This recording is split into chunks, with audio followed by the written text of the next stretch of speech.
అందరికీ నమస్కారం. శ్రీనివాస్ చెప్పే కథలకు మీ అందరికీ స్వాగతం. ఇప్పుడు మనం వినబోయే సీరియల్ 'లక్ష 2,00,000 ఎంత కావాలి' 7వ భాగం. రచన కొమ్మూరి సాంబశివరావు గారు. మరి సీరియల్లోకి వెళ్దామా? వేణు హత్య చేయబడ్డాడంటే అంతవరకు తాము ఊహించినదంతా తప్పేమో అని భయపడ్డాడు యుగంధర్. ఆ మనిషి హత్య చేయబడుంటే అతనికి ఆ ఇంట్లో ఉండడన్న మాటేగా అన్నాడు ఇన్స్పెక్టర్. అయినా ఆ ఇంటికి వెళ్ళి చూడాలి. ఇన్స్పెక్టర్ ఇద్దరు కానిస్టేబుల్స్ను కూడా రమ్మన్నాడు. పాత మేడ అది. ప్రహరీ గోడ అక్కడక్కడ పడిపోయి ఉంది. గోడలు నల్లగా ఉన్నాయి. గేటు మూసింది. సార్, గేటుకు తాళం వేస్తుంది అన్నాడు కానిస్టేబుల్. ఇన్స్పెక్టర్ యుగంధర్ని చూసి సెర్చ్ వారెంట్ కావాలా అడిగాడు. యుగంధర్ నవ్వి, నాకు అవసరం లేదు, మీరు కాసేపు అటు చూడండి అన్నాడు. ఇన్స్పెక్టర్ నవ్వి వెనక్కి తిరిగి ఆకాశం వైపు చూస్తూ నిలబడ్డాడు. యుగంధర్ గేటు పైకెక్కి అవతల వైపుకు దిగాడు. ఇంటి ద్వారానికి పెద్ద తాళం వేసింది. మారు తాళం చెవులతో ఆ తాళం తీయచ్చని చాలా ఆలస్యం అవుతుంది. అందుకని యుగంధర్ ఇంటి వెనక వైపుకు వెళ్ళాడు. బావి గట్టు మీద ఎక్కితే వంట ఇంటి పెంకుల మీదకి ఎగబాకచ్చు. యుగంధర్ సందేహించలేదు. పెంకుల మీద నుంచి డాబా మీదకి వెళ్ళాడు. మేడ మీద ఒకే ఒక గది. తలుపు వేసింది. యుగంధర్ తలుపు లాగి చూశాడు. రాలేదు. అంటే లోపల గడియ పెట్టుకొని ఉండాలి. ఎక్కడా కిటికీ లేదు. తలుపు పరీక్షగా చూశాడు. సందు కనిపించింది. మోకాళ్ళ మీద కొంగి తలుపు సందులోంచి లోపలికి చూశాడు. గది మధ్యన మంచం మీద అస్పష్టంగా ఒక ఆకారం. లోపల చీకటిగా ఉంది. యుగంధర్ నెమ్మదిగా తలుపు తట్టాడు. ఆ ఆకారం తలుపు వైపు తిరిగింది కానీ పలకలేదు. మళ్ళీ తట్టాడు. అప్పటికీ లోపల నుంచి జవాబు లేదు. లోపల ఎవరు అడిగాడు యుగంధర్ బిగ్గరగా. ఎందుకైనా మంచిదని పిస్తోల్ చేతిలో తయారుగా పట్టుకున్నాడు. సన్నని మూలుగు వినిపించింది. యుగంధర్ కాలితో తలుపును ఒక్క తన్ను తన్నాడు. పెద్దగా చప్పుడైందే కానీ తలుపు కదలలేదు. తలుపుకు దూరంగా జరిగి పరిగెత్తుకుంటూ మళ్ళీ తన్నాడు. కర్రమంది తలుపు. మరోసారి గట్టిగా తన్నాడు. పెళపెళమని విరిగి పడింది. గదిలోకి వెలుగొచ్చింది. మంచం మీద పడుకున్న లీలను చూడగానే యుగంధర్ ఒక్క పరుగున ఆమె మంచం దగ్గరికి వెళ్ళాడు. ఆమె కళ్ళు తెరుచుకునే ఉన్నాయి. నోటిలో గుడ్డలు కుక్కి ఉన్నాయి. అందుకే పలకలేదు. చేతులకి కాళ్ళకి తాళ్ళు కట్టున్నాయి. ఇన్స్పెక్టర్ని కేకేశాడు యుగంధర్. ఇక పోస్టుమార్టం రిపోర్ట్ వచ్చిందా అడిగారు యుగంధర్ నజీముద్దీన్ని. ఇప్పుడే వచ్చింది. కత్తితో 4 సార్లు పొడవబడ్డాడు. పొట్టలో 2 సార్లు, రొమ్ములో 2 సార్లు. కత్తి రొమ్ములో పొడవబడగానే మనిషి కింద పడిపోయి ఉండాలని, 10 నిమిషాల్లో ప్రాణం పోయి ఉండాలని డాక్టర్ అభిప్రాయం. అరవటానికి శక్తి ఉండి ఉండదు. చిన్నగా అరిచిన చెవిటి మొసలికి వినిపించుండదు అన్నాడు ఇన్స్పెక్టర్. ప్రాణం ఎన్ని గంటలకు పోయి ఉంటుందని డాక్టర్ అభిప్రాయం?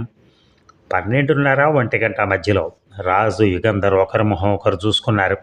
లీలను కిడ్నాప్ చేయటం విషయం, డబ్బు ఇవ్వడానికి రామకృష్ణ బయలుదేరి వెళ్ళిన విషయం ఇన్స్పెక్టర్కి చెప్పటం వల్ల ఇన్స్పెక్టర్ వాళ్ళ ఆలోచనలు ఊహించి, అవును, రామకృష్ణ గారే వేణును హత్య చేసి ఉండటానికి అవకాశం ఉంది అన్నాడు నవ్వుతూ. అవకాశం ఉంది కానీ అసహజం అన్నాడు యుగంధర్. ఎందువల్ల? హత్య జరిగిన సమయానికి రామకృష్ణ హత్యా ప్రదేశానికి వెళ్ళాడు. వేణు ఆయన భార్యను కిడ్నాప్ చేసి డబ్బు ఇవ్వమని బెదిరించాడు. వేణుని రామకృష్ణ హత్య చేయటానికి కారణం ఉంది అన్నాడు ఇన్స్పెక్టర్.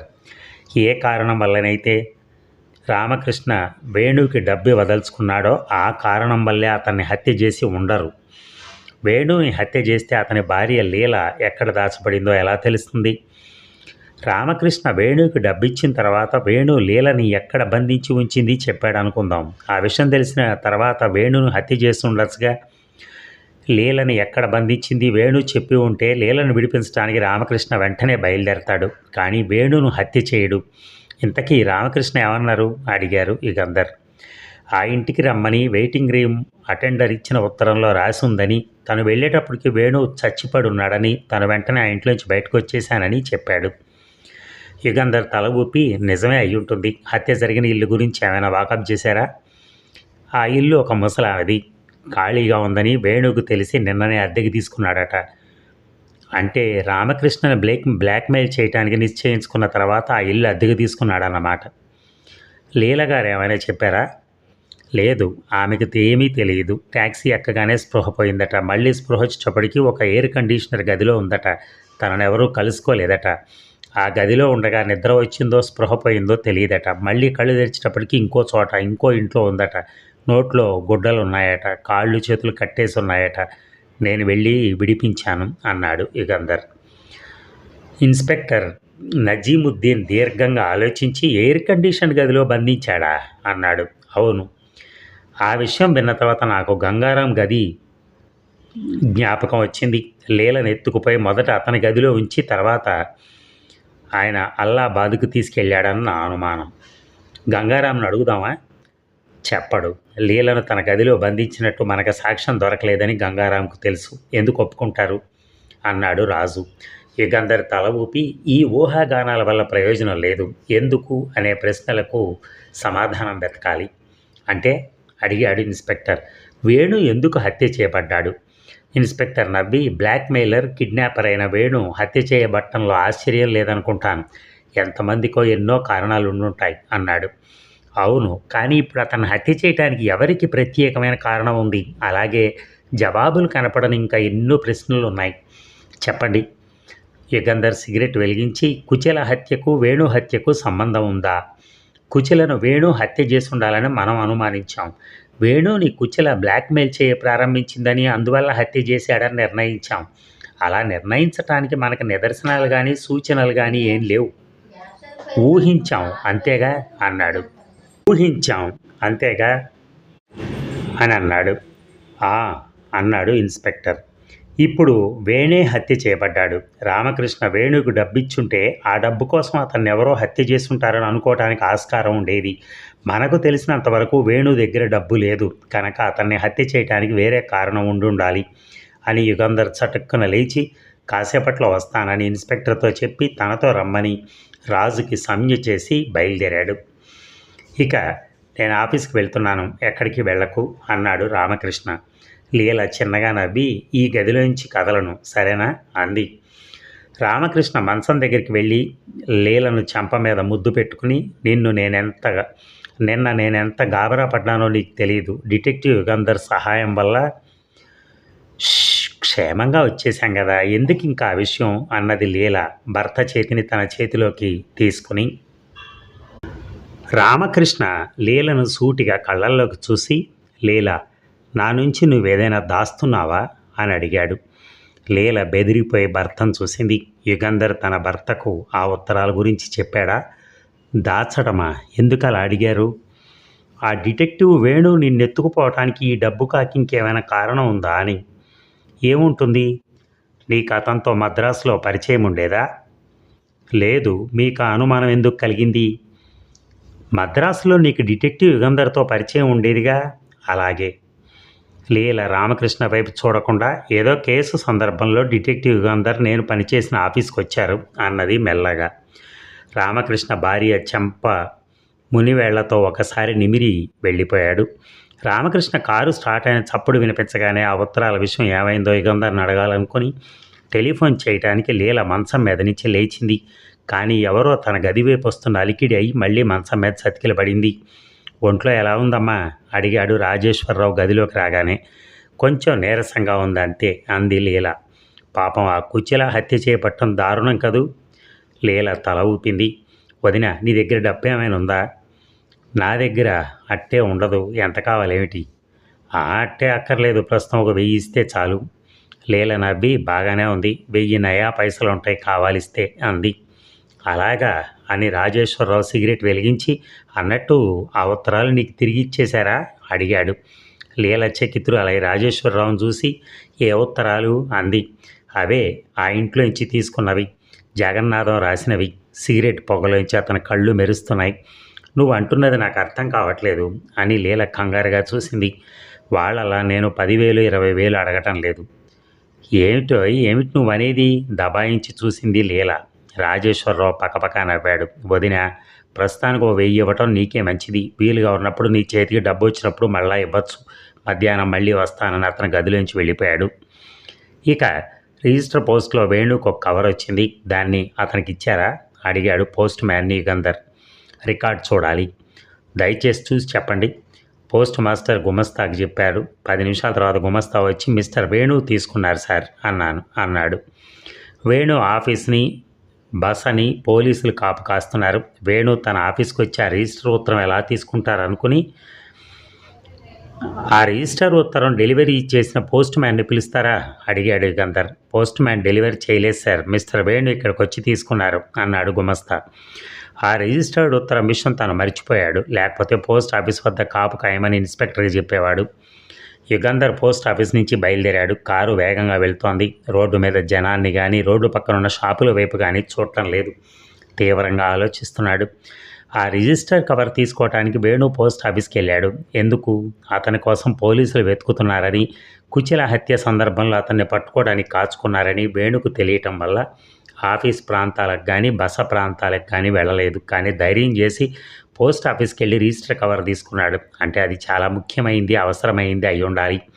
ఏమిటది? డబ్బా? లీలను కిడ్నాప్ చేయకముందే ఆ కవర్ తీసుకున్నాడు. అందులో అతనికి డబ్బు వచ్చి ఉంటే లీలను కిడ్నాప్ చేసి ఉండడు. ఆ రిజిస్టర్డ్ కవర్లో ఏముందో తెలుసుకోవాలి. యుగంధర్ హోటల్ చేరుకుని గబగబా సామాన్లు సర్దటం ప్రారంభించాడు. అంతలో తలుపు తట్టిన చప్పుడై తలుపు తీశాడు. తలుపుకు అవతల లీల నుంచోనుంది. ఎందుకమ్మా ఇంట్లో నుంచి బయటకు వచ్చావు? అడిగాడు యుగంధర్. మీతో అవసరంగా మాట్లాడాలి. టెలిఫోన్ చేయకపోయావా? స్వయంగా మాట్లాడాలి. సరే లోపలికి రా. లీల కూర్చోలేదు. నిల్చునే రాజేశ్వరరావు తనతో మాట్లాడిన విషయం వివరంగా యుగంధర్కి చెప్పి, ఏం చేయను, సుడిగుండలు ఇరుక్కున్నట్టుంది అని కళ్ళనీళ్లు పెట్టుకుంది. రాజేశ్వరరావుతో తగాదా పడకు, ప్రస్తుతానికి వాయిదా వేయి. నేను మద్రాసు వెళ్ళి రేపు ఎల్లుండి వస్తాను. రాజు ఇక్కడే ఉంటాడు అని అన్నాడు యుగంధర్. లీల తల ఊపి, యుగంధర్ గారు నన్ను ఈ రొచ్చులోంచి బయటపడేయాలి దీనంగా వేడుకుంది. అంతగా వస్తే నీ భర్తకు నిజం చెప్పేయి, ఆయనకు నచ్చ చెప్పడం నా వంతు అని లీలకు ధైర్యం చెప్పాడు యుగంధర్. లీల వెళ్ళిన కాసేపటికల్లా రాజు వచ్చాడు. అప్పటికి యుగంధర్ సామాన్లు సర్దుకోవటం పూర్తయింది. యుగంధర్ తన మద్రాసు వెళ్తున్న విషయం రాజుకు చెప్పి, రాజేశ్వరరావు కంట కనిపెట్టుండు అన్నాడు. ఇక ఆండర్సన్ వీధిలో ఒక ఇంటి మేడ మీద ఉంది స్మిత్ అండ్ కంపెనీ. ఆ కంపెనీ ఎక్కువగా ఇన్సూరెన్స్ కేసులు దర్యాప్తు చేస్తుందని యుగంధర్కి తెలుసు. యుగంధర్ని చూడగానే టైప్ చేస్తున్న ఆంగ్లో ఇండియన్ యువతి టైప్ చేయటం ఆపి, ఎవరు కావాలని అడిగింది. మిస్టర్ స్మిత్ అన్నాడు యుగంధర్. తమ పేరు? యుగంధర్. డిటెక్టివ్ యుగంధరా? తల ఊపాడు యుగంధర్. ఆ ఇంట్లో ఆ ఆంగ్లో ఇండియన్ యువతి ఎక్స్టెన్షన్ టెలిఫోన్ తీసి, డిటెక్టివ్ యుగంధర్ మిమ్మల్ని కలుసుకోవడానికి వచ్చారు సార్ అని యుగంధర్ వైపు తిరిగి, వెళ్ళండి, ఇదే మిస్టర్ స్మిత్ గది అని. It is a great pleasure అంటూ లేచి నిల్చుని స్మిత్ చేయి అందించారు యుగంధర్కి. కాలింగ్ బెల్ నొక్కి కుర్రాడు రాగానే కాఫీ తీసుకురమ్మని చెప్పాడు. ఒకసారి పోలీస్ పెరేడ్లో కమిషనర్తోనూ స్పెషల్ బ్రాంచ్ డైరెక్టర్తోనూ మాట్లాడుతుండగా చూశాను మిమ్మల్ని. పని మీద వచ్చారా? అవును. హైదరాబాద్లో ఉంటున్న డిటెక్టివ్ వేణు అనే అతని తరపున మీరేదో దర్యాప్తు చేసి ఈ మధ్యన ఒక రిజిస్టర్ కవర్ పంపించారు అతనికి. అవునని కానీ కాదని కానీ అనలేదు స్మిత్. మౌనంగా ఉండిపోయాడు. ఆ కవర్లో ఏం పంపారో తెలుసుకునేందుకు వచ్చాను. స్మిత్ మొహం ఇబ్బందిగా పెట్టారు. మీరు డిటెక్టివ్, నేను డిటెక్టివ్ని. మిస్టర్ వేణు కూడా డిటెక్టివే. ఇటువంటి విషయాలు ఎవరికీ వెల్లడి చేయకూడదనే వృత్తి నియమం ఉందని మీకు తెలుసు. మీ క్లయింట్కి మీరు పంపించిన రిపోర్ట్ ఏమిటని వేణు అడిగితే మీరు చెప్తారా అన్నాడు స్మిత్. అవును, సామాన్య పరిస్థితుల్లో క్లయింట్ గురించిన విషయాలు ఎవరికీ చెప్పకూడదు నిజమే. కానీ మిస్టర్ వేణు హత్య చేయబడ్డాడు. అలాగా అన్నాడు స్మిత్. అందువల్ల ఆ రిజిస్టర్ కవర్లో ఏముందో చెప్పడానికి మీకు అభ్యంతరం ఉండవలసిన అవసరం లేదనుకుంటాను. క్లయింట్ బతికున్న మరణించిన క్లయింట్ గురించిన విషయాలు కాన్ఫిడెన్షియల్ అని మీకు తెలియక అలా అడుగుతున్నారని నేను అనుకోను. యుగంధర్ నవ్వాడు. Mister Smith, Venu blackmailer, kidnapper, బహుశా హంతకుడు కూడా అయి ఉండొచ్చు అని స్మిత్కి వివరాలు చెప్పాడు. అంతా విని స్మిత్ తల వదిలించి, సారీ యుగంధర్ అన్నాడు. సరే, మీరు సహకరించకపోతే నాకు కొంచెం శ్రమ కలుగుతుంది అంతే.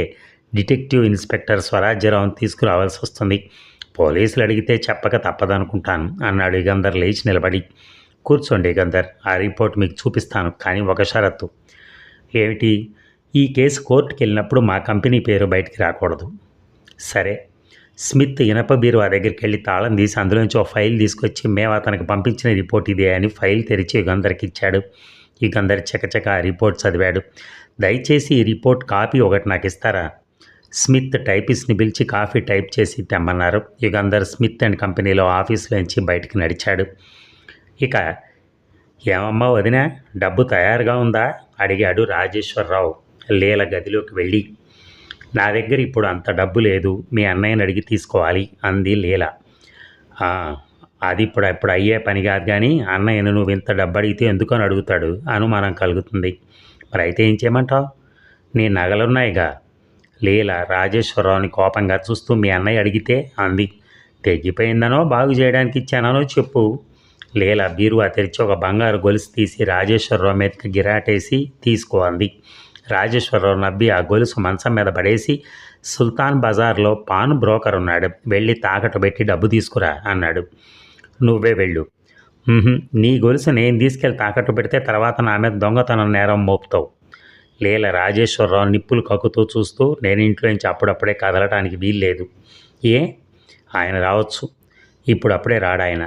నీకెలా తెలుసు? ఈవేళ డైరెక్టర్స్ మీటింగ్ ఉందట. ఎలాగైనా 1-2 రోజులు వాయిదా వేయమని యుగంధర్ చెప్పిన మాట జ్ఞాపకం వచ్చింది. హ్యాండ్ బ్యాగ్లో గొలుసు వేసుకుని లీల బయలుదేరింది. ఇక ఇందా తీసుకో అంటూ నోట్ల కట్ట రాజేశ్వరరావు ముందు పడేసింది లీల ఇంటికి రాగానే. రాజేశ్వరరావు నవ్వుతూ నోట్ల కట్ట జేబులో పెట్టుకున్నాడు. లీల మెట్లెక్కుతూ ఉంటే రెప్ప వాల్చకుండా చూస్తూ సోఫాలో కూర్చున్నాడు. 5 నిమిషాల తర్వాత సోఫాలోంచి లేచి వంటింట్లోకి వెళ్ళాడు. రంగమ్మ ఏదో చెరుగుతోంది. కాఫీ కావాలి అని చెప్పి మేడ మెట్లెక్కాడు.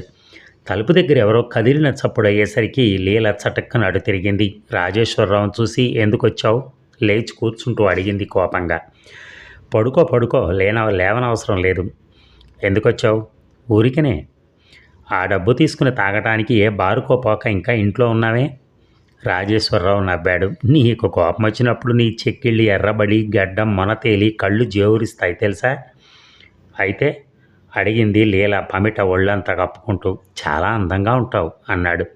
లీల లేచి నిలబడి తక్షణం నువ్వు ఈ గదిలోంచి బయటికెళ్ళు అంది. రాజేశ్వరరావు పక్కపక్క నవ్వి ఈ కోపం గొప్ప పతివ్రతలకే చెల్లదు అన్నాడు. వ్యభిచారిణి కూడా నీలాంటి కురూపిని దగ్గరికి రానివ్వదు. వెళ్ళు అంది. ఏ ఆ జగన్నాథం కన్నా తీసిపోయానా ఏమిటి? నీచుడా, నీ అన్న భార్యనని కూడా. రాజేశ్వరరావు విరగబడి నవ్వాడు.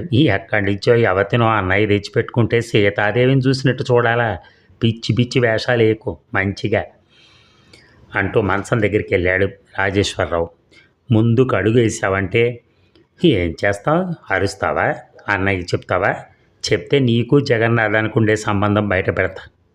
ఆ విషయం నేను నా అన్నయ్యకి చెప్తానన్నందుకు కోపం వచ్చి నా మీద ఇటువంటి అభాండం వేశావని అంటాను. నీ మాట నమ్ముతాడా, నా మాట నమ్ముతాడా అంటూ లీలకు బాగా దగ్గరగా జరిగాడు రాజేశ్వరరావు. ఇచ్చిన డబ్బుతో తృప్తిపడి వెళ్ళు. మంచిగా చెప్తున్నాను, నిన్ను సహించలేను.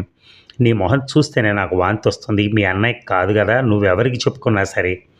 లీల ఎందుకు ఆ మొండితనం అంటూ ఆమె నడుం చుట్టూ చెయ్యి వేశాడు రాజేశ్వరరావు. లీల పెళ్ళుమైన అతని చెంప మీద కొట్టింది. బాగానే ఉంది, చిరుతపులిలా ఉన్నావు. అలాంటి ఆడదే నాకు ఇష్టం. లీలని బలంగా కావలించుకుని మంచం వైపు లాగుతున్నాడు రాజేశ్వరరావు. లీల కెవ్వుమని కేక వేసింది. రంగమ్మ పరిగెత్తుకుంటూ వస్తున్న అలికిడై రాజేశ్వరరావు లీలను వదిలేసి మంచానికి దూరంగా జరిగాడు. గదిలోకి వచ్చింది రంగమ్మ కాదు, రామకృష్ణ. ఇక యుగంధర్ని విమానాశ్రయంలోనే కలుసుకున్నాడు రాజు. ఏమిటి విశేషాలు అడిగాడు యుగంధర్. రామకృష్ణ మీకోసం ఇప్పటికీ 100 సార్లు టెలిఫోన్ చేశాడు. ఎందుకు? నాకు చెప్పలేదు. మీతోనే మాట్లాడాలట. మీరు వెళ్ళిన పనేమైంది? యుగంధర్ జేబులోంచి 2 కాగితాలు తీసి రాజుకి ఇచ్చాడు.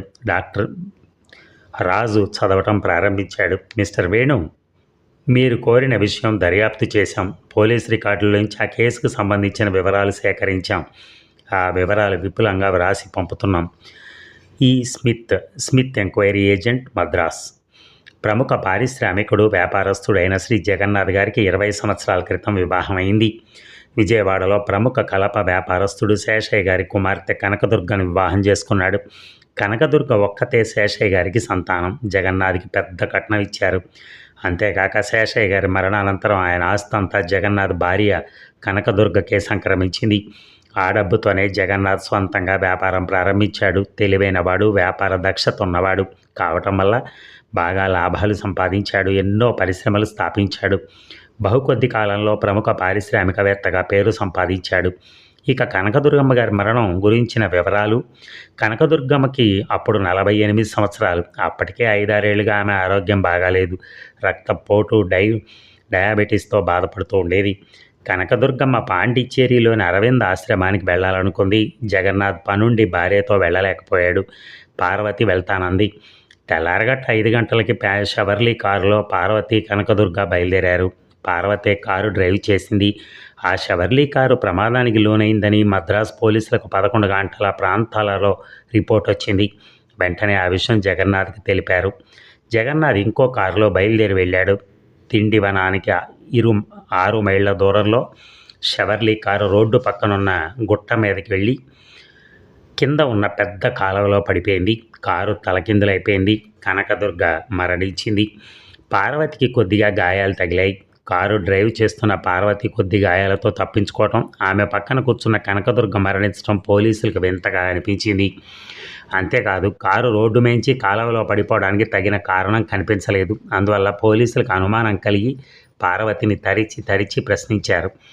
రక్తపు పోటు ఎక్కువై కనకదుర్గ కారు ఆపమని కేక వేసిందని, ఆ కేక విని తను ఆమె వైపు తిరగటం వల్ల కారు రోడ్డు మీద నుంచి కింద కాలువలో పడిందని, తను తలుపు తెరుచుకుని బయటకు వచ్చిందని, కనకదుర్గ కారులోనే ఉండిపోయిందని, తను తలుపు తెరిచి కనకదుర్గను బయటికి లాగేటప్పటికే ఆమె ప్రాణం పోయిందని పార్వతి చెప్పింది. డాక్టర్ కనకదుర్గ శవాన్ని పరీక్ష చేశాడు కానీ పార్వతి చెప్పింది అసత్యమని రుజువు చేయలేకపోయాడు. కానీ కనకదుర్గ తల వెనక దెబ్బ ఎలా తగిలుంటుందో ఊహించలేను అన్నాడు. పార్వతి హత్య చేసిందేమోనని పోలీసులకు అనుమానం కలిగి కనకదుర్గను హత్య చేయడానికి పార్వతికి కారణం ఏదైనా ఉందా అని దర్యాప్తు చేశారు. పార్వతి కనకదుర్గను హత్య చేయడానికి తగిన కారణం కనిపించనందున ఆమె మీద కేసు నిలవదని ఊరుకున్నారు. తర్వాత 3 ఏళ్లకి జగన్నాథ్ పార్వతిని వివాహం చేసుకున్నాడు. తన భార్య స్నేహితురాలు, తన సెక్రటరీ అయిన పార్వతిని భార్య పైన 3 ఏళ్ల తర్వాత జగన్నాథ్ వివాహం చేసుకోవటంలో వింత ఏమీ లేదనుకున్నారు జనం. కానీ ఆ కేసు దర్యాప్తు చేసిన డిటెక్టివ్ ఇన్స్పెక్టర్ స్వరాజ్యరావు అలా అభిప్రాయపడలేదు. జగన్నాథ్ పార్వతి కూడబలుక్కుని కనకదుర్గను హత్య చేశారని అనుమానించాడు. కానీ అందుకు రుజువు లేనందువల్ల చర్య తీసుకోలేదు. రాజు ఆ కాగితాలు మడిచి కవర్లో పెట్టి యుగంధర్కి ఇచ్చాడు. ఇక ఏమిటి విశేషం, అవసరంగా మాట్లాడాలన్నారు అడిగాడు జగన్నాథ్ రామకృష్ణ గదిలోకి రాగానే. మీరు లీలకు రాసిన ప్రేమలేఖల గురించి నిజం తెలుసుకుందామని వచ్చాను. జగన్నాథ్ మొహం చిట్లించి, క్షమించాలి, నేను లీలకు ప్రేమలేఖలు ఏనాడు రాయలేదు. మీరు రాసిన ఉత్తరాల ఫోటోస్టాట్లు హ్యాండ్ రైటింగ్ ఎక్స్పర్ట్కు పంపితే మీరు రాసినవేననే అభిప్రాయం వెళ్ళిబుచ్చారు. మిస్టర్ రామకృష్ణ, మీ భార్య లీల నా సెక్రటరీగా చాలా కాలం పనిచేసింది. చాలా మంచి అమ్మాయి, గుణవంతురాలు. మీరిద్దరూ పెళ్లి చేసుకోబోతున్నామని చెప్పినప్పుడు మీతో ఆ విషయం చెప్పాను. ఇప్పుడు మళ్ళీ చెప్తున్నాను. లీలకి నాకు మీరు అనుమానిస్తున్నటువంటి సంబంధం ఏమీ లేదు. ఉండి ఉంటే మిమ్మల్ని వివాహం చేసుకొని ఇచ్చేవాడినే కాదు అన్నాడు జగన్నాథ్. మీ హేతువాదం బాగానే ఉంది కానీ ఆ ఉత్తరాల విషయం అడిగాడు రామకృష్ణ మొండిగా. ఆ ఉత్తరాల విషయం మీకెంత తెలుసో నాకు అంతే తెలుసు అన్నాడు రాజేశ్వరరావు. అంతలో టెలిఫోన్ మోగింది. జగన్నాథ్ రిసీవర్ అందుకుని, జగన్నాథ్ స్పీకింగ్. 2 నిమిషాల అవతల మనిషి మాటలు విని సరే అని రిసీవర్ పెట్టేశాడు. తర్వాత రామకృష్ణ వైపు తిరిగి, రాజేశ్వరరావు అనే తమ్ముడున్నాడా మీకు? అవును, ఏ? ఊరికనే. రామకృష్ణ గారు, మీరు ఇంటికి వెళ్ళండి. బహుశా ఉత్తరాల గొడవ త్వరలోనే తేలిపోతుందనుకుంటాను అన్నాడు జగన్నాథ్. ఇక ఏమన్నారు అడిగాడు యుగంధర్. నన్ను రమ్మన్నారు. రాజేశ్వరరావు జవాబు చెప్పాడు. రాజేశ్వరరావులో పూర్వమున్న అహంకారం, ధైర్యము లేవు. యుగంధర్ని, రాజుని, ఇన్స్పెక్టర్ని, నజీముద్దీన్ని బెదిరిపోయి చూస్తున్నాడు. నేను చెప్పినట్టు చెయ్యి, తెలిసిందా? పొరపాటు చేసావా నిన్ను తప్పకుండా జైల్లో పెట్టిస్తాను అని బెదిరించాడు యుగంధర్. రాజేశ్వరరావు తల ఊపి వెళ్ళిపోయాడు. ఎక్కడికి పంపించారు అతన్ని అడిగాడు నజీముద్దీన్ జగన్నాథన్ దగ్గరికి. ఎందుకు? కాసేపు ఉండండి, తెలుస్తుంది. గంట తర్వాత రాజేశ్వరరావు తిరిగి వచ్చాడు. నువ్వేమీ చెప్పనవసరం లేదు, ఆ మినియేచర్ టేప్ రికార్డ్ బయటికి తీ అన్నాడు యుగంధర్. రాజేశ్వరరావు జేబులోంచి అగ్గిపెట్టి అంత టేప్ రికార్డర్ బయటికి తీశాడు. యుగంధర్ స్విచ్ నొక్కాడు. చెప్పు జగన్నాథ్ ప్రశ్న. టెలిఫోన్లో చెప్పానుగా, ఆ ఉత్తరాలు ఇస్తాను. ఎంత ఇస్తారు? నీకు ఆ ఉత్తరాలు ఎలా వచ్చాయి? ఆ విషయం మీకెందుకు? వాటి ఫోటోస్టాట్స్ ఉండగా ఆ ఉత్తరాలు నాకిచ్చి ప్రయోజనం ఏమిటి? అవి ఇస్తే ఎంత ఇస్తారు అని. ఎంత కావాలి? 2 లక్షలు.